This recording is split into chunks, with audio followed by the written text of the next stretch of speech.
मोक्षमार्गस्य नेतारं भेत्तारं कर्मभूभृतां ज्ञातारं विश्वतत्त्वानां वन्दे तद्गुणलब्धये वन्दे तद्गुणलब्धये।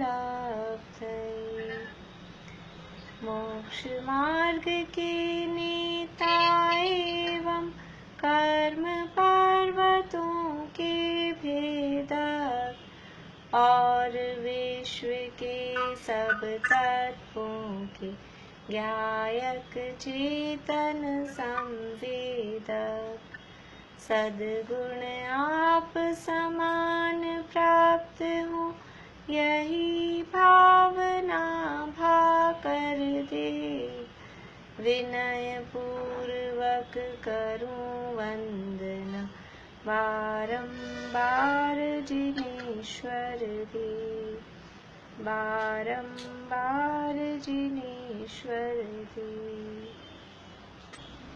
क्या क्या रचनाएं हैं, भौगोलिक रचनाएं क्या हैं अधोलोक में? तो नरक पृथ्वियां हैं, नरक पृथ्वियां हैं और उन नरक पृथ्वियों में नरक बिल हैं। 7 नरक पृथ्वियां हैं अधोलोक में, 7 नरक पृथ्वियां हैं। कौन कौन सी वो 7 नरक पृथ्वियां हैं? नाम बताएंगे।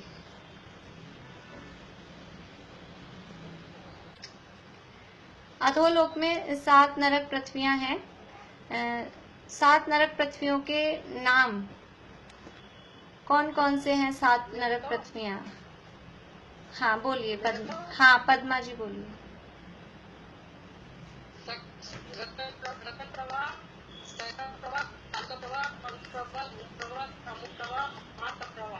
बढ़िया। रत्न प्रभा, शर्करा प्रभा, बालुका प्रभा, पंख प्रभा, धूम प्रभा, धूम प्रभा, फिर तम प्रभा और महातम प्रभा। इस तरह से 7 नरक पृथ्वियां हैं। पहली नरक पृथ्वी जो रत्न प्रभा नाम की पृथ्वी है, उस रत्न प्रभा पृथ्वी की मोटाई 1,80,000 योजन मोटी है और उस 1,80,000 योजन में 3 हिस्से हुए हैं। पहले हिस्से का नाम खर भाग है, वो 16,000 योजन मोटा है। दूसरे हिस्से का नाम पंख भाग है, वो 84,000 योजन मोटा है। और तीसरे हिस्से का नाम है अबहुल। वो अबहुल जो भाग है वो 80,000 योजन मोटा है। इस तरह से जो पहली रत्न प्रभा पृथ्वी है, ये रत्न प्रभा पृथ्वी 1,80,000 योजन मोटाई वाली है। पहले खर भाग में और 1,000 योजन के 16 पार्ट्स हैं। 16,000 टोटल है, तो उसमें 1,000 योजन के 16 पार्ट्स हैं। उसमें से ऊपर का 1,000 योजन और नीचे का 1,000 योजन छोड़कर बीच के जो 14,000 योजन हैं, उसमें 7 प्रकार के व्यंतरदेव और 9 प्रकार के भवनवासी, 7 प्रकार के व्यंतर और 9 प्रकार के भवनवासी देव उसमें रहते हैं। और जो दूसरा पंख भाग है, उस पंख भाग में एक राक्षस नाम के व्यंतर देव और असुर कुमार नाम के भवनवासी देव उसमें रहते हैं। अब जो तीसरा अबहुल भाग है, उस अबहुल भाग से नरक शुरू होते हैं, वहाँ नारकी जीव रहते हैं। जितने भी ये 7 नरक हैं, इन 7 ही नरकों में इनकी जो पृथ्वियों की मोटाई दी है, जैसे पहले की 1,80,000 टोटल दी है और उसमें से भी जो अबहुल भाग है उसकी 80,000 योजन है। ऐसे ही दूसरी जो पृथ्वी है, दूसरा जो नरक है शर्करा प्रभा, उसकी 32,000 योजन, फिर उसके आगे 28,000 योजन, 24,000 योजन, 20,000 योजन।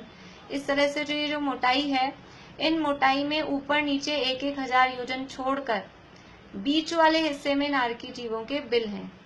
7वें नरक में थोड़ा सा अलग है, बाकी 6 नरकों में ऊपर नीचे 1,000 योजन छोड़कर। मतलब क्या है कि इतनी उनकी ऊपर थिकनेस है, ऊपर और नीचे। आवाज आ रही है आप लोगों को?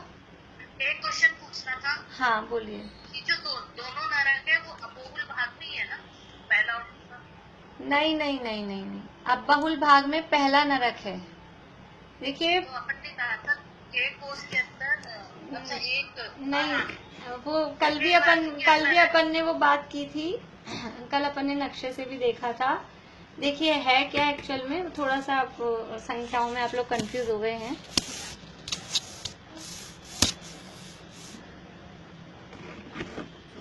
दिख रहा है आप लोगों को बोर्ड?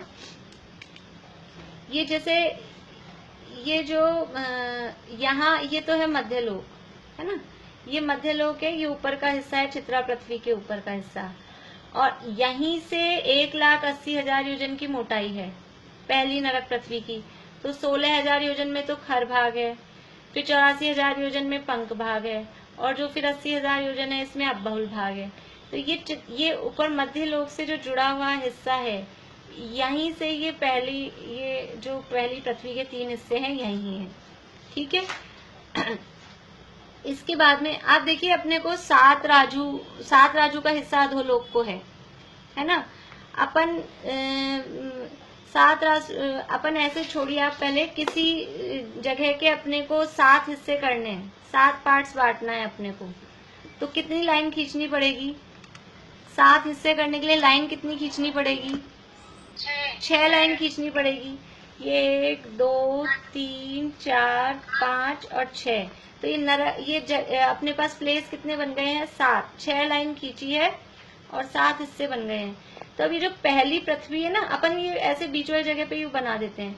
ये पहली पृथ्वी ऊपर ये मध्य लोक से जस्ट नीचे ही ये पहली पृथ्वी है। तो ये 1,80,000 योजन तो यही हो गया है।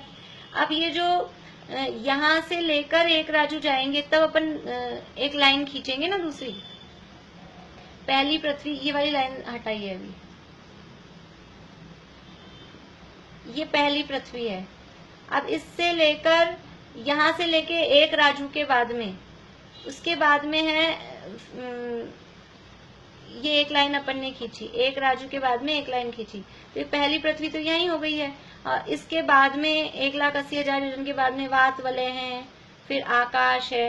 अब ये जो 1 राजू वाला यहाँ से हिस्सा आएगा, मध्य लोक से 1 राजू नीचे चलेंगे, तो ये जो 1 राजू जहाँ खत्म हो रहा है उसके ऊपर ये जो 32,000 योजन मोटाई वाली दूसरी पृथ्वी है वो यहाँ है।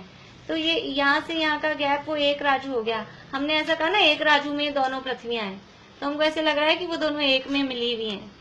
ऐसा नहीं है, वो यहाँ से यहाँ का गैप, ये पहली पृथ्वी है, ये दूसरी पृथ्वी है, तो यहाँ से यहाँ का गैप वो 1 राजू है। तो ये 1 राजू में ये पहली भी कवर हो गई, दूसरी भी कवर हो गई, फिर दूसरे राजू पे तीसरी पृथ्वी आ गई, तीसरे राजू पे चौथी पृथ्वी आ गई, चौथे राजू पे 5वीं पृथ्वी आ गई, 5वें राजू पे 6ठी पृथ्वी आ गई, और 6ठे राजू पे 7वीं पृथ्वी आ गई, और फिर 1 राजू बच गया नीचे का, वहां पर वो कलकल भूमि है जहाँ निगोदिया जीव रहते हैं। एक क्वेश्चन मैं पूछ सकती हूँ प्लीज? हाँ बोलिए। ये जो पहला जो नरक है, तो जो व्यंतर जीव है ये सब वहाँ रहते हैं, तो वो लोग नरक में रहते हैं? नहीं भूमि है ना, तो लोग नरक में नहीं रहते, ये बात हमने पहले भी दिन देखी थी। वो खर भाग में रहते हैं, खर भाग में रहते हैं, और पंख भाग नहीं। नरक चालू होता है अब्बाहुल भाग से। नरक खर भाग में भी नरक नहीं है, पंख भाग में भी नरक नहीं है। नरक शुरू होता है अब्बाहुल भाग से। और हमने शुरू में ही जब ये बताया था तब हमने देखा था कि जो व्यंतर और भवनवासी देव रह रहे हैं उनकी बराबर वैसे के वैसे महल और जैसा उनके योग्य देवों के योग्य जो व्यवस्था होनी चाहिए वो बराबर वहाँ वैसी व्यवस्था होती है। लेकिन बस उनके रहने का स्थान, चूंकि वो थोड़ा हीन पुण्यशाली हैं देवों में कंपैरेटिवली, इसलिए उनके रहने का स्थान, उनके परिणाम भी उतने उत्कृष्ट नहीं होते, इसलिए वो वहाँ उनको जो जगह मिली है रहने की, मूल निवास स्थान उनका नीचे है। बाकी देवों को विक्रिया शक्ति होती है, अपनी इच्छानुसार कहीं भी पूरे लोक में जहाँ भी जाना चाहे वहाँ जा सकते हैं। मूल निवास स्थान वहाँ होता है, नरक वाली एरिया नहीं है। नरकों जैसी कोई वहाँ वातावरण नहीं है, नरकों जैसी कोई परिस्थितियां नहीं है। वो बिल्कुल उनकी देवों के योग्य है, जैसे उनके भवन वगैरह महल जो भी होते हैं उस हिसाब से बराबर उनकी पूरी वहाँ व्यवस्था है। नरकों की जरा भी दुर्गंध, जरा सा भी कोई कण ना दुख, वो किसी भी रूप में उनको वहाँ पर नहीं है। एक चीज और, हाँ एक चीज और, वो आज वो संजीव जी गोदा जी का सुन रही थी, उसमें व्यंतर देव का ही था, तो वो बोले कि वो अपने यहाँ मध्य लोग भी आके रहते हैं, वो तो पीपल के पेड़ में सब जगह रहते हैं। हाँ, आज उन्होंने बताया व्यंतरों का जो निवास स्थान है, व्यंतरों का निवास स्थान वो अकेले वही नहीं है। व्यंतरों का निवास स्थान पूरे यानी मध्यलोक में भी है और अधोलोक में भी है। अभी हम जब आगे चौथे अध्याय में बात करेंगे तब हम और देखेंगे कि व्यंतर द्वीप वास्तव में पूरे मध्यलोक में जो असंख्यात द्वीप समुद्र हैं, वहाँ असंख्यात द्वीप समुद्रों में भी व्यंतर और भवनवासी देव, कुछ प्रकार के भवनवासी और व्यंतर देव ज्यादातर वो रहते हैं। और हमारे भी यहाँ कहीं भी व्यंतर देव जो भी होते हैं वो सब थोड़े चंचल टाइप की प्रवृत्ति वाले होते हैं, तो वो कहीं भी पेड़ों पर, पहाड़ों पर, जहाँ उनको मन आता है वहाँ रहते हैं। पर मूल निवास स्थान कहाँ है? ये खर भाग में और पंख भाग में। जो उनका उत्पाद जन्म का जो स्थान है, जहाँ उनका जन्म होगा, वो जन्म का स्थान वहाँ है। उसके बाद में जैसे हम लोगों का जन्म किसी का कहाँ होता है कि किसी का जयपुर में हुआ है, किसी का बेंगलोर में हुआ है, किसी का कलकत्ता में हुआ है, लेकिन उसके बाद में कोई कहीं कहाँ जाके रह रहा है, तो वो मूल जन्म स्थान उनका वहाँ है, उनका निवास स्थान, उनका महल वो वहाँ होता है। उसके बाद में फिर वो पूरे मध्यलोक में जहाँ भी जाके रहना चाहें वो रह सकते हैं, इतनी ऐसी उनमें शक्ति होती है। तो ये आप इस एक राजू से और इससे कंफ्यूज मत हुई है। आप तो इतना समझिए कि पहला नरक अलग है, दूसरा नरक अलग है, दूसरे नरक पृथ्वी, पहली नरक पृथ्वी, दोनों बिल्कुल अलग अलग हैं, दोनों बिल्कुल मिली भी नहीं है। ये जो तीन पार्ट्स हैं, खर, पंख और अब्बहुल, ये तीन पार्ट्स हैं, ये पहली पृथ्वी के हैं। कोई कुछ पूछना चाह रहे हैं क्या? आवाज आ रही है मुझे कहीं से। खुला है। हाँ बोलिए अंकल। और से आपने जो बताया 1,80,000 ऊपर का निकाल दिया, फिर बीच में भात विलय और खालिस्तान आकार, फिर उसके बाद में 32,000 दूसरे नरक का। हाँ, दूसरे के नीचे भात विलय नहीं है क्या? है ना, वातवलय है ना, दूसरी सातों ही नरक पृथ्वियों के नीचे वातवलय हैं। वो वातवलयों की ज्यादा, वो राजू के आगे वो वातवलय कुछ गिनाई नहीं देते। किसका खुला है? एक मिनट मैं म्यूट करती हूँ। हाँ अंकल आप वापस अनम्यूट करिएगा, आपको कुछ बोलना हो तो। वो यानी आप देखिए, एक राजू के अंतर्गत ही वो जो राजू की स्थिति है, यानी वो जो नरकों की स्थिति है, वो ऊपर नरक पृथ्वी है, उसके नीचे वातवलय है, उसके नीचे आकाश है, वो सब उसमें ही, उस एक राजू वाला जो हिस्सा है उसमें वो सब इंक्लूड है। राजू बहुत बड़ा है, इसलिए वो कुछ थोड़े योजनों के जो वातवलय हैं वो गिनने में नहीं आते। वातवलय बराबर वहाँ है, लेकिन वो कुछ ज्यादा मायने नहीं रखते उसके आगे। जैसे 1000 किलोमीटर के आगे 2-4 सेंटीमीटर हो, वो क्या गिनने में आते हैं, ऐसी बात है। 32,000 के नीचे, 32,000 के नीचे हाँ, हर नरक पृथ्वी के नीचे वातवलय है। प्रत्येक कल हमने चित्र से भी देखा था, जो भी नरक पृथ्वियां हैं, हर नरक पृथ्वी के नीचे वातवलय है बराबर। दूसरे नरक भूमि का जो आकाश है वो ऊपर है क्या? दूसरी नरक भूमि का आकाश ऊपर? देखिए आप लोग कंफ्यूज बहुत हो रहे हैं, एक मिनट में दिखाती हूँ आपको फिर से। दिख रहा है, ये तो जिनेंद्र वंदना आ गई।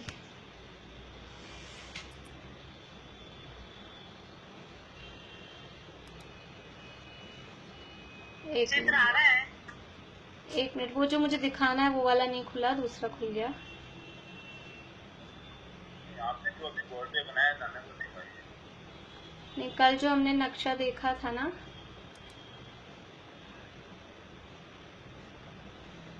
कहाँ गया पता नहीं। एक मिनट, हाँ ये वाला देखिए।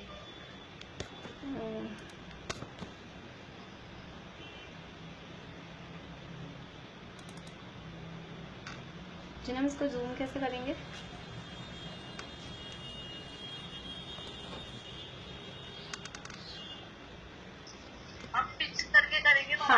हाँ देखिए, हाँ आप लोग भी अपने इसको कर सकते हैं बड़ा अपने आप से। ये देखिए, ये अपना अधोलोक है, दिखाई दे रहा है आप लोगों को? ये अधोलोक है और इसमें ये येलो में खर भाग दिखाया है, रेड में पंख भाग और पिंक में अब्बाहुल। ये दिखाई दे रही है आप लोगों को? ये है इतना, येलो, रेड और पिंक, ये तीनों मिलके पहली पृथ्वी है। ये ऊपर मध्य लोक से टच होती हुई ही 1,80,000 योजन उससे नीचे गई, ये पूरी पहली पृथ्वी है। इसके बाद में फिर वातवलय है और ये आकाश है। उसके बाद में व्हाइट है, इसमें थोड़ा हो सकता है कम दिख रहा है, ये इधर अपने को व्हाइट अच्छा दिख रहा है ब्लू की तरफ। ये व्हाइट है, वो दूसरी पृथ्वी है और उस दूसरी पृथ्वी के नीचे 3 डॉट्स दिखाई दे रही हैं, वो वातवलयों की है। उसके बाद में आकाश है। तो ये यहाँ से लेके येलो से लेके और ये नीचे वाले व्हाइट तक, ये जो दूरी हो गई ना, ये 1 राजू की हो गई। तो इसलिए कहा 1 राजू में दोनों आ गए। मतलब क्या हुआ, क्योंकि पहली पृथ्वी तो ऊपर ही है यहीं, और उसके बाद में फिर जो 1 राजू आया वहां, उस 1 राजू वाले पॉइंट पे ये दूसरी पृथ्वी है। तो ये यहाँ से यहाँ तक 1 राजू, फिर इस व्हाइट से लेके ये नीचे वाला जो येलो ब्राउनिश कलर है वहां पर दूसरा राजू, फिर इससे लेके नीचे वाले ब्राउन तक तीसरा राजू, फिर नीचे ग्रे तक चौथा राजू, फिर ब्लैक तक 5वां राजू, और इससे आगे नीचे ब्लैक तक 6ठा राजू, और ये जो नीचे पूरी येलो, ये ब्राउन जो दिखी मिट्टी जैसे कलर की, ये 7वें राजू में है। ऐसे ये 7 राजू का पार्टीशन यहाँ है, क्योंकि ये पहली जो पृथ्वी है वो तो ऊपर अपने मध्यलोक से जस्ट टच की हुई ही नीचे की तरफ है, इसलिए दूसरी पृथ्वी जो हो रही है वो पहले राजू पे है। ऊपर से हम गिनेंगे 7 राजू की काउंटिंग, तो वो पहले राजू पे दूसरी पृथ्वी आएगी। और ज्यादा जिनको समझ में आ गया है तो ठीक बात है, नहीं तो ज्यादा कंफ्यूज मत होइए, कोई खास बात नहीं है। आप तो इतना ध्यान रख लीजिए कि थोड़ी बहुत जो ये नरकों की रचना है वो किस टाइप की है, इतना ध्यान जरूर रखना है। पहली पृथ्वी के 3 भाग हैं, खर भाग, पंख भाग और अब्बाहुल भाग। और खर और पंख भाग में नारकी नहीं रहती, वहाँ भवनवासी और व्यंतर देव रहते हैं, और वो उनको किसी भी प्रकार का नरक का दुख नहीं है। बराबर वो अपने जो भी उनके भोग विलास के साधन हैं वो सारे वहां पर होते हैं। अब्बाहुल भाग से एक्चुअल में नरक शुरू होता है। जो पहला नरक है वो एक्चुअल में अब्बाहुल भाग से शुरू होता है। और जो उसकी हमने सारी रचनाएं देखी कि नरक में पटल कितने हैं, टोटल 7 नरकों में मिलाकर 49 पटल हैं। 49 पटल मतलब 49 लेयर या कहें 49 मंजिलें पूरे 7 नरक में मिलाकर है। कल मैंने ये भी आपको कहा था कि नरक कितना है इसमें, ये जितनी मोटाई, जैसे ये इसमें अपने को अच्छे से दिख रहा है, समझ लीजिए ये ब्लैक वाला है नीचे का 6ठा नरक, ये जितना ये ब्लैक जिसकी मोटाई जितनी दिख रही है ना, इतनी मोटाई में बस ये नरक है। बाकी सब नीचे आकाश है, वातवलय है, जो नरक की जो भूमि है। और इधर नरक तो है यहाँ त्रस नाली में, बस इस जगह बीच में जो त्रस नाली है वहां नरक है। बाकी यहाँ इधर स्थावर लोक में यहाँ पृथ्वी तो है लेकिन नरक नहीं है। तो नरक की जो जगह है, नरक का जो पोर्शन है वो केवल वो जितनी मोटाई, इसलिए पृथ्वी की मोटाई अलग बताई, नहीं तो पूरी 1 राजू जितनी मोटी पृथ्वी कहते। अगर पूरी 1 राजू जितना एरिया में नरक होता तो एक राजू का हिस्सा किया तो उतनी पृथ्वी कहते। लेकिन वो उतने 1 राजू के हिस्से में से भी नरक की जगह कितनी है कि वो 32,000 योजन है या 28,000 योजन है या 24,000 योजन है, 7वें नरक तक पहुंचते हुए 8,000 योजन है। तो वो उतनी मोटाई वो नरक की इस जगह की है। समझ में आया आपको? क्लियर हुआ कि नहीं? चलिए, हाँ। तो यहाँ इन जो ये नरक हैं, इन नरक पृथ्वियों यहाँ बिल हैं। पहले तो पहले नरक में 13 पटल हैं, दूसरे में 11, तीसरे में 9, फिर 7, फिर 5, 3 और 7वें नरक में पहुंच के 1 पटल है, मतलब एक ही मंजिल है, एक ही लेयर है। और हर पटल में किस प्रकार से बिल हैं कि सबसे बीच में एक इंद्रक बिल है, उसके चारों तरफ चारों दिशाओं में और चारों विदिशाओं में, यानी कॉर्नर्स वाली जो दिशाएं होती है उनमें लाइन से बिल हैं, उन्हें कहते हैं श्रेणीबद्ध बिल। और उसके चारों तरफ कुछ बिखरे हुए बिल हैं, वो कहलाते हैं प्रकीर्णक। इस तरह के वहाँ बिल हैं। जितने भी इंद्रक बिल होते हैं, इंद्रक बिलों का आकार ट्रायंगुलर यानी त्रिकोण वाला आकार होता है, और जो श्रेणीबद्ध होते हैं और जो पुष्प प्रकीर्णक होते हैं वो गोल भी होते हैं, त्रिकोण भी होते हैं, चौकोर भी होते हैं, पंचकोण भी होते हैं, अष्टकोण भी होते हैं, अलग अलग आकार वाले वो होते हैं। जितने भी एक पटल है, एक पटल में एक इंद्रक बिल होगा, तो टोटल 7 नरकों में कितने इंद्रक बिल हैं? एक पटल में एक इंद्रक बिल है, तो 7 नरक में कितने इंद्रक बिल होंगे? बोलिए। 49। बढ़िया। एक पटल में एक है तो 49 टोटल पटल है 49, तो 49 ही इंद्रक बिल टोटल हैं। और उसके अलावा जो बिलों की संख्या है वो टोटल संख्या हमको बताई है। पहले नरक में 30 लाख, दूसरे में 25 लाख, तीसरे में 15 लाख, फिर 10 लाख, 3 लाख और 1 लाख में 5 कम, और यानी 99,995 और 5। इस तरह से ये बिलों की संख्या है। अब ये जो कल हमने शुरू किया था नारकियों के दुखों का वर्णन, ये बिल किस प्रकार के होते हैं और ये बिलों में होता क्या है, किस काम के लिए बिल होते हैं? तो ये बिल होते हैं, हाँ बोलिए। मैं कह रही हूँ ये जो इंद्र वाला जो बिल होता है ये स्पेशल होता है क्या? इसमें कुछ बड़ा भी होता है, कुछ स्पेशल होता है? नहीं, बड़ा नहीं होता है। साइज में तो ये संख्यात योजन विस्तार वाला ही है, साइज में बड़ा नहीं है। श्रेणीबद्ध बिल बड़े होते हैं, वो असंख्यात योजन विस्तार वाले होते हैं। तो इनमें भी ये नहीं, ऐसा नरकों में कोई इंद्र होगा, कोई प्रजा होगी, इस तरह की कोई व्यवस्था नरकों में नहीं होती है। बस वो बीच में है, वो सेंटर में है, इसलिए उसे इंद्रक कहा। और उस सेंटर वाले बिल का जो नाम होता है, उस नाम के आधार पर ही उस पूरी फ्लोर का नाम भी कहा जाता है, उस पटल का नाम भी। जैसे पहले नरक के पहले पटल के इंद्रक बिल का नाम है सीमंतक, तो उस पटल को भी सीमंतक पटल बोल देते हैं। 7वें नरक के इंद्रक बिल का नाम क्या है? उसका नाम है अवधि स्थान या अप्रतिष्ठान, दोनों नाम मिलते हैं, प्रतिष्ठान या अवधि स्थान। तो उसको अप्रतिष्ठान पटल ऐसा बोल देते हैं, उसके आधार पर ही उसका नाम होता है। जो पहले नरक के पहले पटल का इंद्रक बिल है उसका विस्तार कितना है? 45 लाख योजन, 45 लाख योजन जितना उसका विस्तार है। और जो 7वें नरक का इंद्रक बिल है अवधि स्थान अथवा अप्रतिष्ठान नाम का, उसका विस्तार है 1 लाख योजन। अभी ये 2 चीजें आपको याद रखनी है। हम जब मध्य लोक में पहुंचेंगे और उसके बाद ऊर्ध्व लोक में भी पहुंचेंगे तो वहां मैच करेंगे कि वहां भी कुछ चीजें 45 लाख योजन की अथवा 1 लाख योजन की होगी, तो फिर हम मिलाएंगे कि 3 लोक में कौन कौन सी चीजें 45 लाख योजन की हैं अथवा कौन कौन सी चीजें 1 लाख योजन की। तो ये 2 आपको बस इतने से याद रखने हैं, एक पहले नरक का पहला पटल का इंद्रक बिल और 7वें नरक का इंद्रक बिल। अब ये जो बिल हैं, इन बिलों में होता क्या है?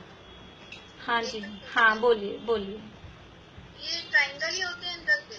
इंद्रक बिल ट्रायंगुलर होते हैं, त्रिकोण होते हैं, और बाकी जो भी हैं और सब दूसरे दूसरे आकारों के भी होते हैं, ये त्रिकोण आकार होते हैं।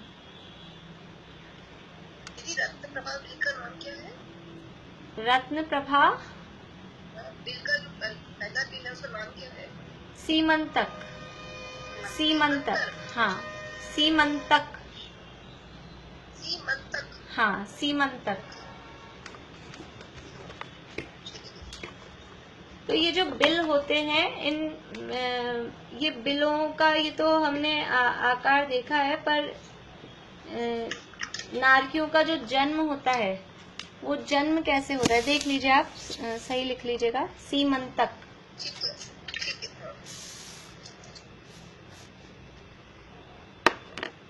तो नारकियों को किस प्रकार से दुख होता है, ये बिल भी उसको दुख देने में निमित्त बनते हैं।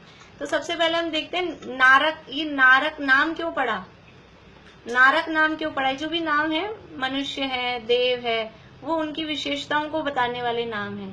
तो ये नारक शब्द क्या बताता है? नारतः इति नारकः, ना यानी नहीं, रत होना, रत मतलब जो आसक्त होना, रति कहते हैं प्रीति भाव को। रति नाम की एक कषाय होती है जिससे अच्छा लगता है जीव को, तो ये रत यानी जहाँ जीव को अच्छा नहीं लगता, जहाँ जीव प्रीति नहीं करता। किस में प्रीति नहीं करता? कि उस वहाँ नरक के जो द्रव्य हैं, द्रव्य मीन्स वहाँ जो भी चीजें होती है, खाने को मिट्टी मिलती है अथवा जो भी वहाँ के वस्तुएं हैं, तो ना तो वहाँ के द्रव्य में प्रीति होती है, ना वहाँ के क्षेत्र में प्रीति होती है। नरक का जो एरिया है, नरक की जो जगह है, वो इतनी दुर्गंधित और इतनी भयानक होती है कि वहाँ जीवों को अच्छा नहीं लगता। कोई भी ऐसा नहीं चाहता है कि बड़ी अच्छी जगह है, दोबारा चलें, घूमने चलें। तो वहाँ के द्रव्य में भी प्रीति नहीं है, वहाँ के क्षेत्र में भी प्रीति नहीं है, वहाँ के काल में भी, मतलब वहाँ जो भी टाइम स्पेंड कर रहे हैं वो टाइम भी कोई याद नहीं करना चाहता है। जैसे हम लोग कहीं घूम फिर कर आते हैं तो हम क्या कहते हैं, वो भी क्या समय था, या समझ लीजिए कोई अपने बचपन के दिन हो या कोई बहुत सुख सुविधा से दिन निकले हों ऐशो आराम में, तो हम कैसे याद करते हैं, वो भी क्या समय था। तो वो जो नरक का समय है, उस समय में भी वहाँ उनको कोई प्रीति नहीं है। इसी तरह से वहाँ के जो भाव हैं, वहाँ के जीवों के जो परिणाम होते हैं, वो परिणामों में भी जीवों को आपस में किसी भी प्रकार से प्रीति नहीं होती है। तो जहाँ के द्रव्य क्षेत्र काल भाव में जीव आसक्त नहीं होते हैं, प्रीति नहीं करते हैं, उसका नाम है नरक। नारतः इति नारके। अथवा अलग अलग तरह से इसके अर्थ इस तरह से शब्दों के अर्थ किए जाते हैं। तो एक तो अर्थ ये हुआ कि जो नरक के द्रव्य क्षेत्र काल भाव में आसक्त नहीं होते हैं, प्रीति नहीं करते हैं, जो वहाँ के, उसे नरक कहते हैं। दूसरा है कि जहाँ के जीव आपस में भी प्रीति को प्राप्त नहीं होते।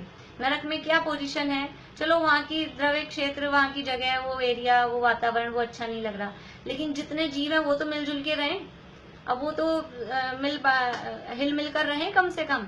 तो वहाँ कहते हैं कि वहाँ जीवों में भी परस्पर प्रीति नहीं होती। जहाँ के जीवों में भी परस्पर में वो प्रीति नहीं होती, आसक्ति नहीं होती, रति नहीं होती, वो स्थान है नरक। जैसे हम लोग कभी कभी नहीं कहते हैं, घर में सारे टाइम समझ लीजिए 4 व्यक्ति हों और चारों लड़ते ही रहते हो, कभी एक दूसरे से बनती नहीं हो किसी की, तो कहते हैं नरक मच रहा है। बिल्कुल, एक घर क्या है, नरक है। क्योंकि नरक में क्या होता है कि नरक में भी जीवों में आपस में प्रीति नहीं होती। तो जहाँ के द्रव्य क्षेत्र काल भाव में प्रीति को प्राप्त नहीं होते और जहाँ जीवों में भी परस्पर आपस में प्रेम नहीं होता है, ऐसा स्थान कहलाता है नरक। अब ये जो सूत्र हमने कल देखा था, नारका नित्या शुभतर लेश्या परिणाम देह वेदना विक्रिया, तो ऐसे ये जो नारकी जीव हैं, इनके नित्य ही अशुभतर लेश्या होती है। लेश्या 6 प्रकार की बताई थी, कृष्ण, नील, कपोत, पीत, पद्म और शुक्ल। तो उसमें से जो कृष्ण, नील, कपोत, ये 3 लेश्याएं हैं, ये 3 लेश्याएं अशुभ होती हैं। तो नारकियों के निरंतर अशुभतर लेश्या, बुरी से बुरी लेश्या उनके होती है। उनके जो परिणाम है, वो परिणाम भी एकदम खराब होते हैं। देह वेदना, शरीर की वेदना भी अत्यंत दुखदायक और एकदम जिसे कहें असहनीय होती है। और जो विक्रिया वो करते हैं, शरीर के जो रूप बनाते हैं, वो भी अशुभ ही रूप बनाते हैं। इस तरह से ये नारकियों की यहाँ परिस्थिति बताई है, दुख बताया है। अभी आगे अपन पढ़ेंगे यहाँ टीका में। अब है 4 नंबर का सूत्र, इसका भी अर्थ देख लेते हैं, 4 और 5वें का, फिर एक साथ हम पढ़ेंगे। परस्परोदीरित दुःखः,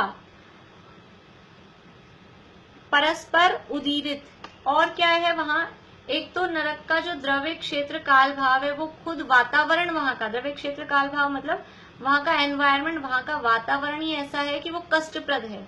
नरक की भूमि ऐसी है जैसे अंगारे बरस रहे हों या कांटे चुभ रहे हों, इस तरह की वहाँ की। छड़ा में हम लोगों ने पढ़ा है, तहा भूमि पर सत दुख इसो, बिच्छू सहस डसे नहीं तिसो।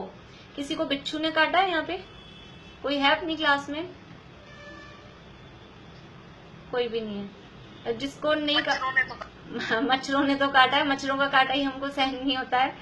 बिच्छू के काटे के लिए कहते हैं कि वो मतलब बहुत असहनीय वेदना होती है। बिच्छू यदि काट लेता है तो बहुत ही भयंकर पीड़ा उसकी होती है। तो एक बिच्छू काटता है और मतलब इतनी तक भी होती है कि जी मर तक भी जाए, ऐसी स्थिति वो बिच्छू के काटने पर होती है। तो एक बिच्छू के काटने पर ऐसी मरण जैसी पीड़ा होती है, तो जहाँ हजारों बिच्छू हजारों बिच्छू जहाँ काट रहे हों, वहां धरती पे, वहां की भूमि पे पांव रखते ही ऐसा लगता है कि कांटे चुभ रहे हैं, बिच्छू काट रहे हैं बुरी तरह से। ऐसी वहां की भूमि होती है। और बाकी सारा वातावरण भी, गर्मी के दुख हैं, सर्दी के दुख हैं, पूरा वातावरण ऐसा होता है कि दुख ही दुख है। तो अकेला वातावरण का ही दुख नहीं है, चलो वातावरण का दुख हो और कुछ आपस में तो हिल मिल के कोई रहे, तो कह रहे हैं परस्परोदीरित दुखा, कि नारकी जीव परस्पर उदीरित यानी उत्पन्न करते हैं। क्या उत्पन्न करते हैं? दुखा यानी दुख। वो परस्पर में आपस में भी एक दूसरे को दुख उत्पन्न करते हैं। खाली वातावरण का ही दुख नहीं है, वो आपस में भी सब एक दूसरे को दुखी करते रहते हैं। तो जो नारकी जीव हैं वो परस्पर में भी एक दूसरे को दुख उत्पन्न करते हैं। जो वहाँ का वातावरण है, भूमि है, बाहर की जितनी चीजें हैं, वो दुख तो है ही है। इसके अलावा नारकी जीव भी वहाँ दुख, एक दूसरे को दुखी करते हैं। और कुछ तो दुख नहीं, इतना ही दुख है। तो कह रहे हैं संक्लिष्टा सुरोदीरित दुखाश्च प्राक चतुर्थ्या। वहाँ क्या होता है कि जो संक्लेश परिणाम वाले जो असुर कुमार जाति के देव हैं, संक्लिष्टा यानी संक्लेश परिणाम वाले, संक्लिष्ट और आ है संक्लिष्टा, आ में से निकलेगा अ, तो संक्लिष्ट और असुर उदीरित दुखा। संक्लिष्ट यानी संक्लेश परिणाम वाले, असुर यानी असुर कुमार जाति के देव, उदीरित यानी वो उत्पन्न करते हैं। क्या उत्पन्न करते हैं? दुखा, वो भी दुख उत्पन्न करते हैं। जो संक्लेश परिणाम वाले, खोटे परिणाम वाले असुर कुमार जाति के देव होते हैं, वो भी उनको दुख उत्पन्न करते हैं। कहाँ तक उत्पन्न कर सकते हैं? किनको उत्पन्न कर सकते हैं? प्राक यानी पहले तक, और कहाँ? चतुर्थ्या, चौथे नरक से पहले तक। प्राक चतुर्थ्या यानी चौथे, और प्राक यानी पहले तक। चौथे नरक के पहले तक संक्लेश परिणाम वाले असुर कुमार जाति के जो देव हैं वो भी दुख उत्पन्न करते हैं। तो चौथे के पहले तक का मतलब क्या हुआ? तीसरे तक। चौथे से पहले, इसका मतलब हुआ तीसरे तक। तो तीसरे नरक तक जाकर एक असुर कुमार जाति के जो देव हैं, उनमें भी वो जो खोटे परिणाम वाले हैं, दुष्ट परिणाम वाले हैं, ऐसे वो देव वहां जाकर उन नारकियों को परस्पर में दुख उत्पन्न कराते हैं। हाँ बोलिए भारती आंटी, आप पूछ रहे हैं कुछ? मैं कह रही थी असुर कुमार देव कौन से हुए, ये पूछना चाहती हूँ। ये भवनवासी देवों का एक टाइप है। भवनवासी देव 10 प्रकार के होते हैं और उनका एक टाइप है, वो उनका नाम है असुर कुमार। असुर कुमार, नाग कुमार, विद्युत कुमार, सुपर्ण कुमार, उदधी कुमार, वात कुमार, ऐसे 10 प्रकार के देव हैं। वो चौथा अध्याय शुरू होगा, शुरू में ही फिर ये सारे अपने को सीखने को मिलेंगे, इसलिए अभी हम ज्यादा चर्चा उसकी नहीं कर रहे। नाम तो अपने को तब तक याद हो ही जाएगा कि असुर कुमार जाति के एक भवनवासी देव होते हैं। छेड़ाला में भी हमने पढ़ा है, असुर भिड़ावे दुष्ट प्रचंड, ये लाइन हमने पढ़ी है। असुर कुमार का नाम तो हमने सुना हुआ है। कुछ लोग होते हैं जो भलाई के काम करते हैं, वो फेमस हो जाते हैं, और कुछ जो होते हैं खोटे काम करते हैं, वो भी फेमस हो जाते हैं। तो असुर कुमार देव हैं, ये फेमस हैं बहुत, जिनवाणी में स्वाध्याय करने वालों में फेमस है, जान जाते हैं सब, इनका नाम आ ही जाता है। जहाँ भी नरकों का वर्णन चलेगा तो इनका नाम साथ में आ ही जाएगा। देखिए एक बार हम यहाँ से अर्थ पढ़ते हैं अपनी पुस्तक में से।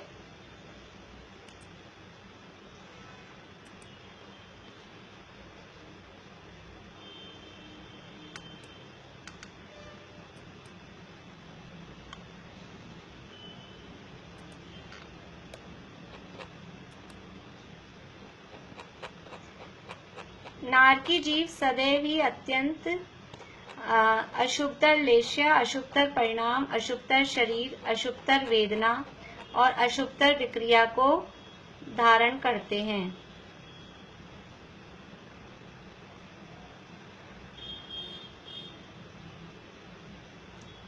देखिए यहाँ पर है, ये स्क्रीन पे आ रहा है आप लोगों की। नारकी जीव परस्पर एक दूसरे को दुख उत्पन्न करते हैं। वे निरंतर परस्पर में लड़ते झगड़ते रहते हैं। उन नारकियों को चौथी पृथ्वी से पहले अर्थात तीसरी पृथ्वी पर्यंत अत्यंत संक्लिष्ट परिणाम के धारक अम्बावरीश आदि जाति के असुर कुमार देवों के द्वारा दुख दिए जाते हैं।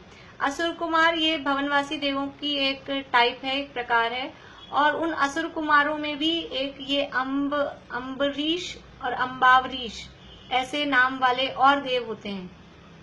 अम्बरीश कुमार का नाम सुना है? अम्बरीश नाम तो सुना होगा कुछ पुराने लोगों ने। तो वो वही नाम अम्बरीश और अम्बावरीश जाति के असुर कुमार देव होते हैं। और उनको इसी हैं तो देव, लेकिन उनको मजा आता है। जैसे हमें मनुष्यों में भी कुछ लोगों को एक दूसरे को लड़ाकर और उनका झगड़ा देखने में मजा आता है। ऐसा ही इसीलिए उनको उपमा भी देते हैं, कुछ कभी कभी उनको नारद के समान कहते हैं अथवा असुर के समान कहते हैं, कि जो दो लोगों को लड़ाए, कुछ इस तरह के दोनों को बात कहे और फिर उनका मजा देखे। तो ये असुर कुमार में ये जो अम्बरीश जाति के देव होते हैं इसी टाइप के होते हैं। वहाँ इनको पावर होती है, वहीं तो उनके निवास स्थान है। खर भाग में नहीं, पंख भाग में इन असुर कुमार के निवास स्थान है। और इनको लोक में इस तरह से गमन करने की लिमिटेड है, लेकिन तीसरे नरक तक जाने की और ऊपर मध्य लोक में आने की इनको पावर होती है, इतनी शक्ति उनको होती है। तो वो तीसरे नरक तक वहां जाते हैं। और नारकियों को कुछ भी, क्योंकि इन लोगों को देवों को अवधि ज्ञान भी होता है और नारकियों को भी अवधि ज्ञान होता है। अवधि ज्ञान का मतलब है कि कुछ अपना आगे पीछे का जान सके, भूत भविष्य कुछ जान सके, कुछ लिमिटेड टाइम का, लिमिटेड एरिया का, लिमिटेड बातों को, लेकिन भूत भविष्य की कुछ बातों को वो जान सके, वो ज्ञान कहलाता है अवधि ज्ञान। तो वो जो अवधि ज्ञान नारकियों को भी जन्म से होता है, देवों को भी जन्म से होता है, पर नारकियों को जो उनकी जो मर्यादा है वो बहुत कम होती है। नारकियों को बहुत थोड़ा अवधि ज्ञान होता है, और देवों को वो जो उनकी लिमिटेशन, उनकी जो वो है पावर, वो ज्यादा है, देवों को ज्यादा अवधि ज्ञान होता है। तो वो अवधि ज्ञान से किसी दो नारकियों का पूर्व भाव का संबंध जानकर, और पिछले भाव में भी वो दोनों लड़ते थे और यहाँ वो दोनों नरक में एक साथ आ गए, और उनको अपने पिछले भावों का संबंध जानकर, जैसे अपन समझ लें, यद्यपि वहां ऐसा नहीं होगा, लेकिन हम उदाहरण के लिए समझते हैं कि रावण और लक्ष्मण दोनों इस भाव में, जब रावण और लक्ष्मण के रूप में थे यहाँ पर, तब वो दोनों ने युद्ध किया और वो लक्ष्मण के निमित्त से रावण का मरण हुआ, यानी यहाँ पे दोनों लड़े झगड़े और फिर दोनों के दोनों तीसरे नरक में पहुंच गए वो जीव। अब अभी तो यद्यपि वो सम्यक दृष्टि हो गए हैं, लेकिन यदि मान लें हम कि वो मिथ्या दृष्टि हों, तो वो पिछले भाव में दोनों लड़ते थे, अब वहां नरक में पहुंचे तो उनको अपना संबंध ख्याल नहीं आया बाई चांस, तो वो ये जो अम्बरीश जाति के असुर कुमार देव हैं, वहां जाकर उनको बताएंगे कि देख, रावण वाले जीव को कहेंगे देख इसने पिछले भाव में तुझे मारा था, और लक्ष्मण वाले जीव को कहेंगे देख तेरी भाभी को उठा के ले गया था, और ऐसा करके दोनों को भड़काते हैं। और भड़का के वो, क्योंकि वहां बताया ना अशुभतर लेश्या है, अशुभतर परिणाम है, तो उनको अच्छा विचार आ ही नहीं सकता, अच्छा विचार आएगा ही नहीं। उनका जो विचार चलेगा, जैसे यहाँ भी ऐसा होता है कभी कभी, हम किसी का भला करने की सोचें, हम तो किसी का भला करने की सोचते हैं, लेकिन वो सामने वाले के दिमाग में हमारी इमेज ऐसी है कि वो ये सोचता है कि हम उसके लिए खराब ही सोचते हैं।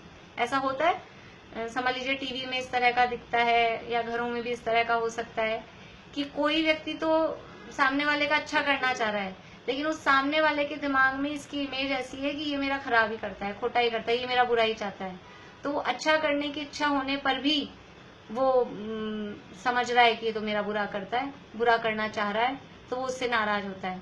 ऐसे ही वो इस तरह के कुछ बातें बता के, एक और फेमस उदाहरण इसके संबंध में आता है कि यहाँ मनुष्य भाव में कोई माँ वो अपने बच्चे की आंख में काजल लगाती है, तो वो तो इसलिए काजल लगाती है कि बच्चा अच्छा सुंदर दिखे, जो भी है वो आंख में काजल लगाती है। और वो माँ भी मर के नरक पहुंच गई, वो बेटा भी मर के नरक पहुंच गया, और ये असुर कुमार जाति के देव आकर वहां उनको क्या कहते हैं दोनों को कि देख ये तेरी आंखें फोड़ती थी, तू तो इतना सा था, तेरे में कोई ताकत तो थी नहीं, और ये तेरी आंखें फोड़ती थी, उसमें उंगली घुसाती थी। तो उसको भी यही विचार आता है, उसको ये विचार नहीं आएगा कि नहीं ये मेरी माँ थी, मेरा भला चाहती थी, उसको भी यही विचार आ जाता है हाँ ये मेरा बुरा ही चाहती थी, और फिर वो और लड़ते हैं। पहले ही तो वहां लड़ रहे हैं और फिर और ज्यादा वो परस्पर इस तरह की बात सुन के वो और लड़ते हैं। तो देखिए यहाँ पुस्तक में, उन नारकियों को चौथी पृथ्वी से पहले अर्थात तीसरी पृथ्वी पर्यंत अत्यंत संक्लिष्ट परिणाम के धारक अम्बावरीश आदि जाति के असुर कुमार देवों के द्वारा दुख दिए जाते हैं। अर्थात अम्बरीश असुर कुमार देव तीसरे नरक तक जाकर नारकी जीवों को दुख देते हैं तथा उनके पूर्व के बैर का स्मरण करा करा के परस्पर लड़ाते हैं और दुखी देखकर प्रसन्न होते हैं। दो लोगों को लड़ा दिया, खुद मजे ले रहे हैं, खुद प्रसन्न हो रहे हैं। नारकी जीव स्वभाव से क्रूर स्वभाव वाले होते हैं। एक दूसरे को देखते ही उनका क्रोध भभक उठता है और वे एक दूसरे को मारने काटने लगते हैं। उनका शरीर वैक्रियक होता है। वे उस वैक्रियक शरीर से ही नाना प्रकार के आयुध बनाकर उनसे दूसरे नारकियों को पीड़ा पहुंचाते हैं। देखिए, वैक्रियक शरीर का मतलब क्या है? जो लोग एकदम नए हैं ना और कुछ भी शब्द उनको समझ में नहीं आता है, तो आप बराबर बीच में पूछ लीजिए कि इस शब्द का अर्थ हमें नहीं मालूम है, क्योंकि मैं जो लोग नए हैं तो ज्यादा मुझे फिर उनका परिचय नहीं है कि कितना उनको आता है कितना नहीं आता है। तो आप लोग बीच में बिल्कुल पूछ सकते हैं कि जो भी चीज आपको नहीं आए। तो वैक्रियक शरीर क्या होता है कि वैक्रियक शरीर में खून हड्डी मांस नहीं होता है, और जब तक उनकी आयु पूरी नहीं होगी, आयु खत्म नहीं होगी, तब तक उस शरीर के टुकड़े टुकड़े भी कर दो तो भी मरण नहीं होता है। नारकियों का शरीर वो आपस में लड़ते हैं, ऐसे काट देते हैं तलवार बना के। एक नारकी अपने हाथ को तलवार बना लेता है और तलवार बना के दूसरे नारकी के टुकड़े टुकड़े टुकड़े बारीक पीस बिल्कुल ऐसे कर देता है। फिर क्या होता है? मर जाता होगा वो, मर जाए तो छुट्टी हो जाए, लेकिन जब तक आयु पूरी नहीं होती, अभी हम पढ़ेंगे लास्ट में कि कितनी कितनी मिनिमम आयु तो भोगनी ही पड़ेगी, तो वो जब तक आयु पूरी नहीं होती है तब तक वो वहां से मर नहीं सकते। तो फिर उस शरीर का क्या होता है? वो शरीर के टुकड़े टुकड़े हुए और वो 1 मिनट बाद ही वापस से जुड़ जाते हैं। 1 मिनट मीन्स जो भी तुरंत ही वो वापस से जुड़ जाते हैं। तो बार बार में ये कैसे क्यों होता है कि जैसे हमने शुरू वाले दिन कहा था कि कोई व्यक्ति एक जीव को मारे तो उसको यहाँ एक बार फांसी मिलेगी, और किसी ने 100 मनुष्यों को मारा, बम से उड़ा दिया, तो उसको 100 बार फांसी मिलने की कोई व्यवस्था यहाँ हमारे कानून में नहीं है। तो वो किस प्रकार से पूरी होगी कि वो फिर नरक में जाएगा?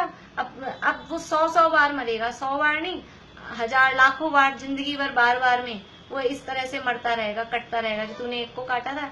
एक एक फल मैं पढ़ के सुनाऊंगी आपको, ये तिलोपनती वगैरह में किस तरह से ये नारकियों के दुखों का वर्णन होता है, तो कैसा कैसा वहाँ फल मिलता है। अभी तो हम ये थोड़ा सा पढ़ते हैं अपनी पुस्तक में से।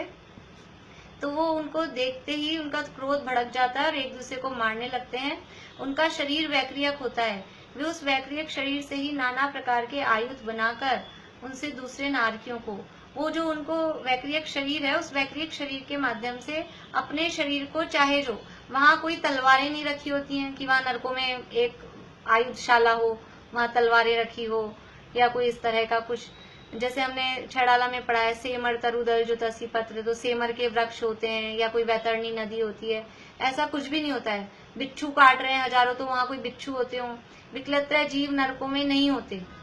2 इंद्रिय, 3 इंद्रिय, 4 इंद्रिय, ये जो चींटी, कीड़ा मकोड़े, मक्खी, मच्छर, बिच्छू, ये वहां पर नहीं होते हैं। तो फिर क्या होता है कि नारकी ही अपने शरीर को वो नदी, वैतरणी नदी के रूप में बना लेते हैं, और उस नारकी ही अपने शरीर को ऐसे लट, बिच्छू इस रूप में बना लेते हैं, जिससे कि दूसरे को कष्ट दे सकें। अपने शरीर को तलवार बना लेते हैं, भाला बना लेते हैं, पेड़ बन जाता है नारकी, और उस पेड़ के पत्ते कैसे होते हैं? ऐसे तलवार के जैसे। सेमर तरुदल जो तसी पत्र, असी जो देह विदारे तत्र, वो तलवार के जैसे उसके पत्ते होते हैं। और कोई नारकी बहुत गर्मी से तड़पता हुआ सोचता है पेड़ के नीचे आके बैठ जाऊं, पेड़ के नीचे आके बैठता है और वो झट तलवार के जैसा पत्ता ऊपर से नीचे गिराता है, वो अपने शरीर को, क्योंकि उसने ऐसा बनाया है, वो ऐसा गिराता है और उसके शरीर के टुकड़े टुकड़े हो जाते हैं।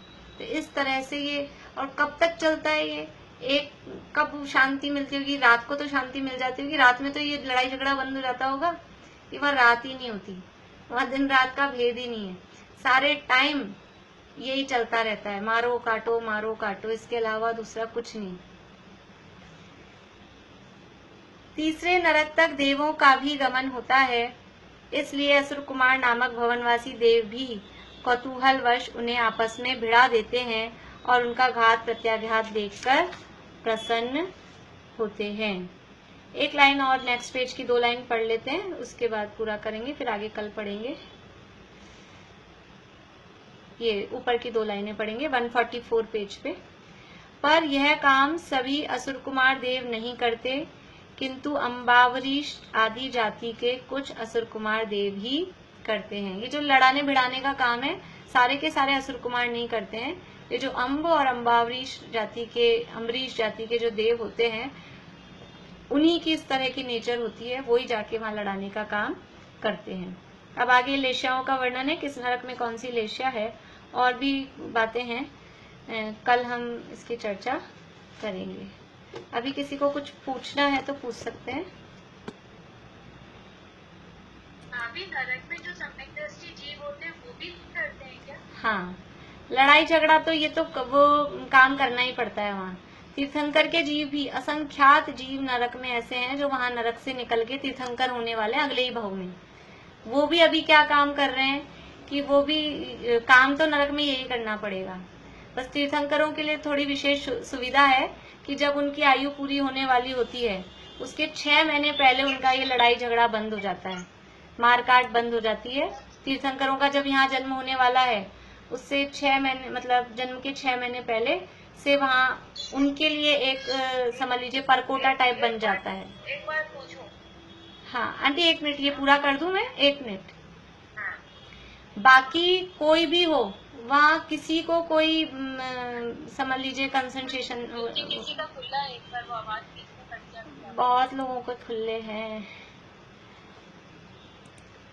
आप लोगों को जब बस पूछना हो तभी आप लोग अनम्यूट करें, और पूछते ही वापस से म्यूट कर लें ताकि डिस्टरबेंस नहीं हो।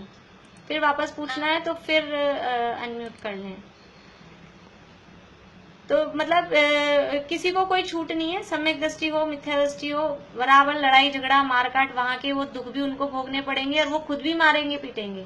ऐसा नहीं कि फिर वो सम्यक दृष्टि तो पिटते ही रहते होंगे, वो भी मारते पीटते हैं। वो वहाँ की पर्याय की स्थिति ऐसी है, वहाँ उसके अलावा और कोई ऑप्शन ही नहीं है। वो जगह ही ऐसी है, पाप किया पिछले भाव में तो पाप के फल में वो जगह ऐसी है, वहाँ वो बराबर चलता ही चलता है। हाँ आशा आंटी बोलिए। ये नरक से डायरेक्ट मनुष्य बन के मोक्ष चल जाएंगे फिर जी? हाँ हाँ बिल्कुल। हाँ, तो एक भी पुराण में नहीं आया कि कोई तीर्थंकर नरक से आया। अब तक तो सरवार से और कहाँ से आ रहे हैं। अभी वाली जो, हाँ अभी वाली जो हमारी 24वीं है ना, पढ़ा कि कोई नरक से आया है। हाँ बताती हूँ मैं। अभी वाली जो हमारी 24वीं है वो पूरी 24वीं सब स्वर्ग से आए, पूरे 24 तीर्थंकर। पहले की 24 में क्या नरक से आए क्या? अब पहले की 24 के तो पुराण हमारे पास में नहीं है। देखिए पहले की 24 के पुराण हमारे पास में नहीं है, वो तो पता नहीं, लेकिन ये शास्त्रों में ऐसा नियम है कि पहले दूसरे और तीसरे नरक से निकलकर डायरेक्ट अभी नरक से निकले हैं, पहले नरक से दूसरे से अथवा तीसरे से, और वो निकले हैं, निकल के मनुष्य बने हैं, उसी भाव में तीर्थंकर बन के मोक्ष जा सकते हैं। हम पढ़ेंगे वो सारे भी नियम कि कौन से नरक से निकल के जीव क्या हो सकता है और कौन से जीव किस नरक तक जा सकते हैं। लेकिन अभी बात आई है तो हम देखते हैं।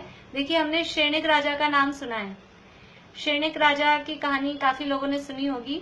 और वो श्रेणिक राजा ने यशोधर मुनिराज के गले में मरा हुआ सर्प डाला और नरक आयु का बंद कर लिया, और उसके बाद में फिर उनको सम्यक दर्शन प्राप्त हुआ और महावीर भगवान के समावेशन में उन्होंने तीर्थंकर प्रकृति का बंद भी चालू किया, और यानी वो अगले भाव में तीर्थंकर होने वाले हैं।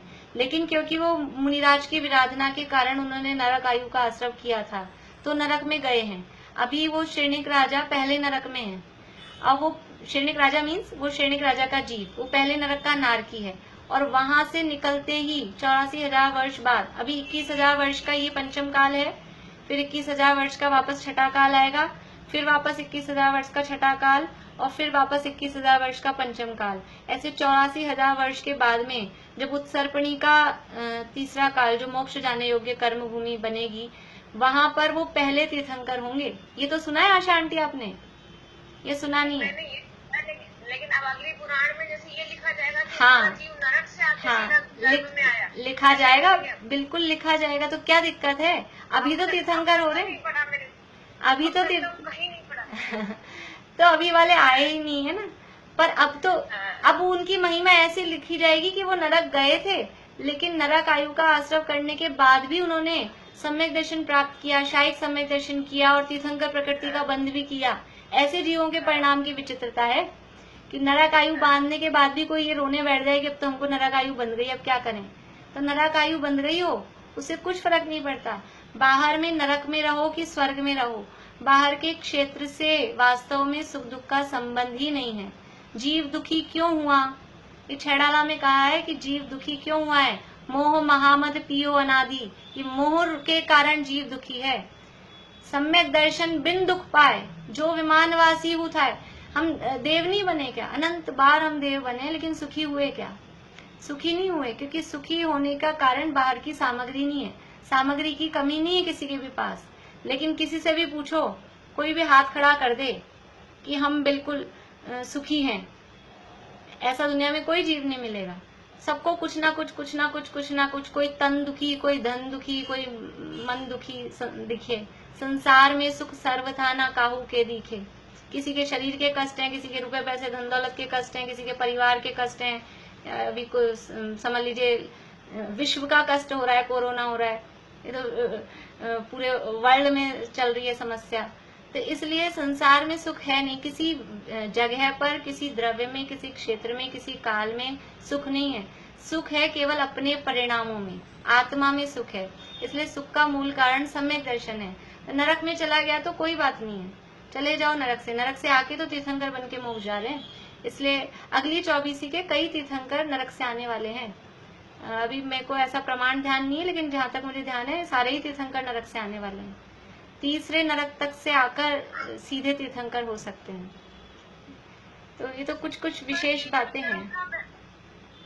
तीर्थंकरों का वैभव तो वैसे ही रहेगा ना 6 महीने पहले। हाँ, इसीलिए क्योंकि 6 महीने पहले यहाँ रत्नों की वर्षा चालू होती है, वो गर्भ में आते हैं उससे 6 महीने पहले। इसीलिए नरक में भी 6 महीने पहले वो उनके पुण्य का उदय वहां से चालू हो जाता है। तो वो 6 महीने पहले उनके समझ लीजिए एक बाउंड्री बन जाती है। फिर दूसरे नारकी उनको नहीं मारते हैं, वो भी फिर किसी को नहीं मारते हैं। इतनी विशेषता तीर्थंकरों के लिए होती है। और ऐसे जीव भी बहुत सारे हैं जो नरक से निकल के बिना तीर्थंकर बने सामान्य रूप से ही केवली भगवान होके मोक्ष चले जाएंगे। तो उनके तो ये बाड़ा भी नहीं बनेगा, वो तो एंड टाइम तक उनके मारकाट चलती रहेगी, वहां से निकल के मनुष्य होंगे और मोक्ष चले जाएंगे। इसलिए पिछले भाव में नरक में थे, इससे कोई फर्क नहीं पड़ता है। पिछले भाव में हम कहाँ थे उससे। हाँ जी, भाव तो वैसे ही होते हैं ना, वो लड़ाई झगड़े वाले भाव और वो सब बांध रहे हैं, तो वो देखिए भावों से वो तत्कालीन भाव है। एक्चुअल में संबंध क्या है कि वो सम्यक दृष्टि है। अगर सम्यक दृष्टि है तो उनके एक कषाय चौकड़ी का अभाव है, तो वो अनंतानुबंधी जन्य उनके उस तरह के परिणाम होते ही नहीं। तो सम्यक दृष्टि जीव है तो वो मिथ्यात्व और अनंतानुबंधी जन्य कर्म प्रकृतियों का आश्रय उनके होता ही नहीं है, संवर हुआ है उनके। इसलिए वो भाव भी उससे आगे नहीं बढ़ सकते। जो उनकी लिमिट हो गई है ना, उससे आगे खोटे भाव उनके हो नहीं सकते हैं। इसलिए बड़ी विचित्रता है। थोड़ा हम पढ़ेंगे, स्वाध्याय करेंगे तो हमारी आंखें खुलेगी, ऐसे लगेगा कि ये है क्या चीज। जैसे जैसे हम गहराई में पढ़ते हैं तो समझ में आता है। हाँ बोलिए अंकल।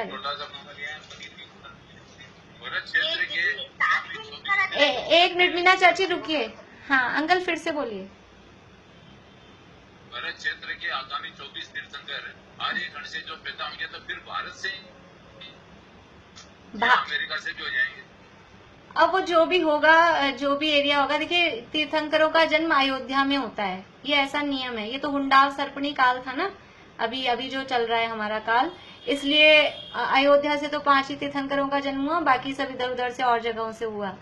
तो अयोध्या, क्योंकि हमारे यहाँ अयोध्या और समेत शिखर यही है, इसलिए तीर्थंकरों का जन्म तो यही होगा और मोक्ष भी समेत शिखर से ही जाने का नियम है।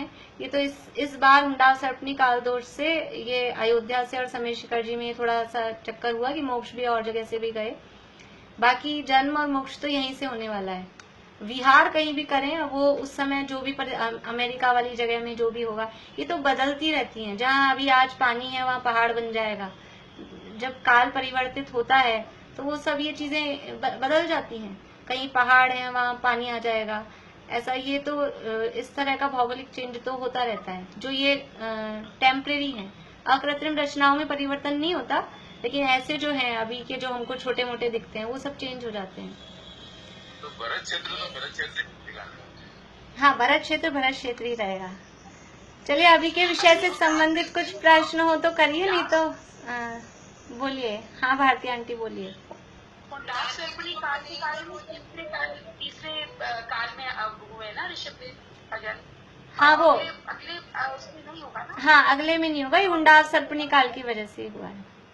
हाँ मीना चाची बोलिए। नींद और भूख ये नहीं लगती क्या? भूख बहुत लगती है। 3 लोग को नाच जो खाए, मिटे न भूख कणा न लहाए। भूख तो बहुत लगती है और खाने को भी मिलती है वहाँ की मिट्टी, लेकिन वो भूख उससे शांति नहीं होती। भूख तो लगती है, नींद नहीं आती। नारकी और देव दोनों ही नहीं सोते। नारकियों के असाता इतनी है कि वो तीव्र साता के उदय में उनको नींद नहीं आती, और देवों में साता इतनी है कि ज्यादा वो साता के उदय में उनको नींद नहीं आती। दोनों बातें हैं। हाँ मीना चाची बोलिए। ये जैसे 7वें नरक का जो नारकी होता है वो तो मर के त्रियंची होता है ना, ऐसा बोलते हैं। हाँ, वो पूरे नियम है। अभी हम पढ़ेंगे धीरे धीरे। जिज्ञासाएं बहुत है, हम बहुत स्लो चल पा रहे हैं एक्चुअल में। वो शुरू में टाइम वो पिछले रिवीजन में ज्यादा हो जाता है। कल हम सीधा ही आगे बढ़ेंगे। तो बहुत बातें हैं, बहुत सारी बातें हैं। हम सारे नियम भी देखेंगे, लिखेंगे सारी बातें। आप लोग भी जो लोग कुछ नोट करना चाहें, लिखते हैं, लिख लीजिएगा, क्योंकि याद नहीं रहती है तो लिखा हुआ रहता है, तो कभी फिर से हम उसको खोल के देख सकते हैं, पढ़ सकते हैं, कंफर्म कर सकते हैं। इसलिए जो लोग एबल हैं, सक्षम हैं, लिख सकते हैं, वो लिख लिया करें। चलिए अभी यही पूरा करते हैं। ओवर टाइम करना अच्छी बात नहीं है। हाँ बोलिए, लास्ट है, बोलिए। हेलो, हाँ बोलिए। ये सब चीजें मणि प्रदीप में है लिखी हुई। कुछ तो है, कुछ नहीं भी है। जितनी बातें हम ज्यादातर तो सब चीजें हैं। हाँ ज्यादातर है, ज्यादातर सारी बातें हैं, पर कुछ लोगों के पास अभी बुक्स नहीं है ना, इसका भी फर्क पड़ता है। हाँ, और कोई बोल रहे थे? चलिए एड्रेस मिल जाएगा तो फिर से बोलिए आप, आपकी आवाज पूरी नहीं आई। जयपुर से बुक्स मंगवा सकते हैं क्या हम लोग? एड्रेस मिल जाएगा तो बुक्स भेजने की व्यवस्था यहाँ से की थी। आपका नाम, एड्रेस वगैरह सब आप मुझे भेज दीजिए। वो मीरा भाभी ने दिया होगा ना, मीरा ने दिया है। हाँ तो फिर अगर आपने दिया होगा तो आ गया होगा, मैंने कर दिया होगा फॉरवर्ड फिर। अच्छा ठीक है, थैंक हाँ तो वो हो सकता है 5-7-10 दिन, अब वो जितनी दूरी पे होगी उतने टाइम में यू। पहुंचेंगी। जयपुर में मेरा आदमी है तो वो ला सकता है जयपुर से मेरे लिए। तो जयपुर से फिर मैं मंगवा सकती हूँ। तो आप फिर वैसे मंगवा लीजिए फिर, अगर, लेकिन वही है, डिस्पैच नहीं हो गई है। एड्रेस मिल सकता है ना? वो टोडरमल स्मारक से मिलेंगी, पंडित टोडरमल स्मारक, बापू नगर में। मुझे बुक का नाम चाहिए, बुक का नाम चाहिए। तत्वार्थ मणि प्रदीप। ओके, डॉक्टर हुकुमचंद जी भारिल की है तत्वार्थ मणि प्रदीप। हाँ, ठीक है। चलिए, जिनवाणी स्तुति बोलते हैं हम।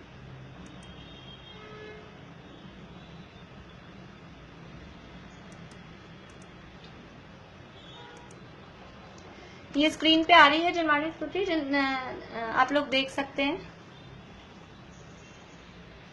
पारस सुपारस है वही पारस करे जो लोह को, वह आत्मा है सुपारस जो स्वयं निर्मोह हो। रति राग वर्जित आत्मा ही लोक में आराध्य है। निज आत्मा का ध्यान ही बस साधना